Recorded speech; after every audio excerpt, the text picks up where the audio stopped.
La journée du 22 mai a été une très forte journée de mobilisation, à l'appel de tous les syndicats, et on voit encore une fois que dès lors qu'il y a unité syndicale, il y a du répondant. Un succès dans la mobilisation, dans la mesure où il y a eu un grand nombre de manifestants, plus de 700 000 a-t-on décompté.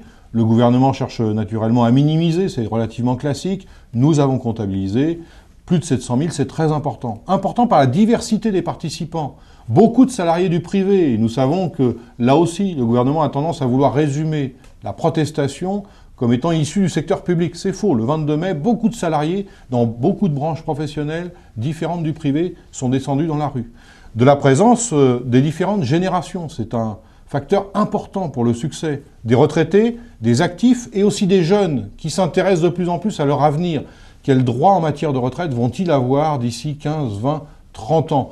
Donc un succès à cette mobilisation, mais en même temps, constat que le gouvernement ne veut pas, malgré cette forte mobilisation, changer sa vision de l'avenir des retraites. Il maintient l'allongement de la durée de cotisation à 41 ans, qui est très massivement rejeté aujourd'hui, pour des raisons objectives. Il est de plus en plus difficile d'obtenir ces annuités de cotisation pour avoir une retraite à taux plein, avec départ dans la vie active très tard, licenciement précoce avant l'âge de 60 ans, et en plus des périodes de chômage qui entament d'autant plus le niveau des retraites versées. Et en plus, pas de réponse sur la reconnaissance des métiers pénibles, alors que l'espérance de vie est inférieure pour ceux qui travaillent aux intempéries, qui travaillent en continu, qui travaillent la nuit. Il nous faut des réponses sur ce sujet. Dès lors que nous ne les avons pas, il faut de nouvelles mobilisations.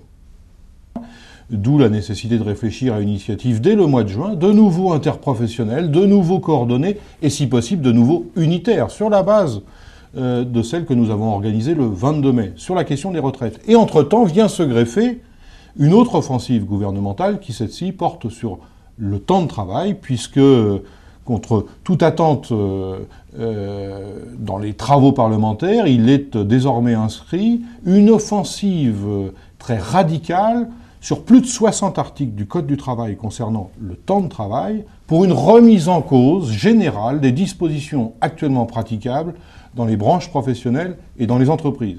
C'est une attaque particulièrement grave, qui ne consiste pas simplement à vider les 35 heures de leur contenu.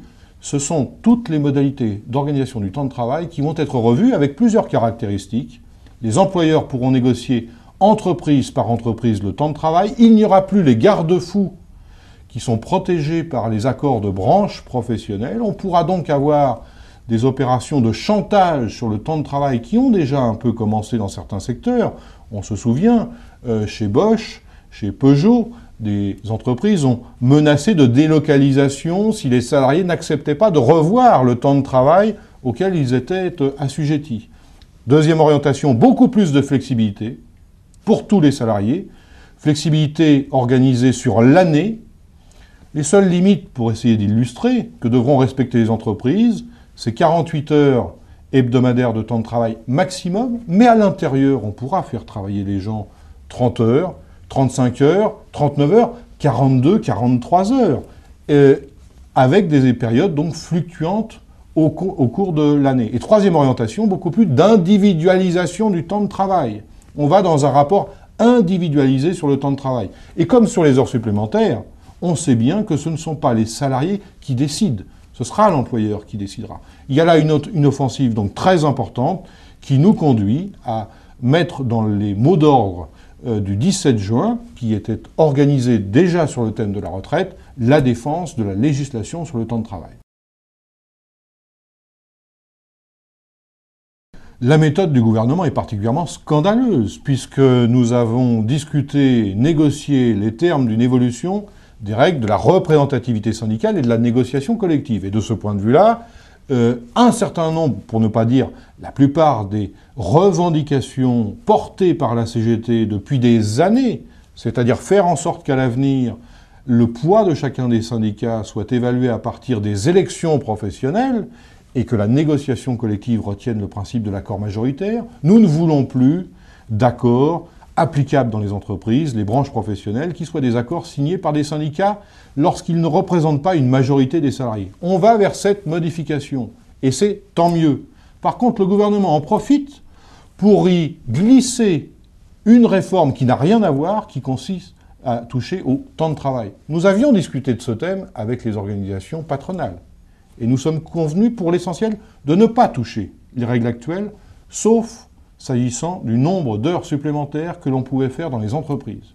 À deux conditions, faire une expérimentation, et deuxième condition, sous la base d'un accord majoritaire.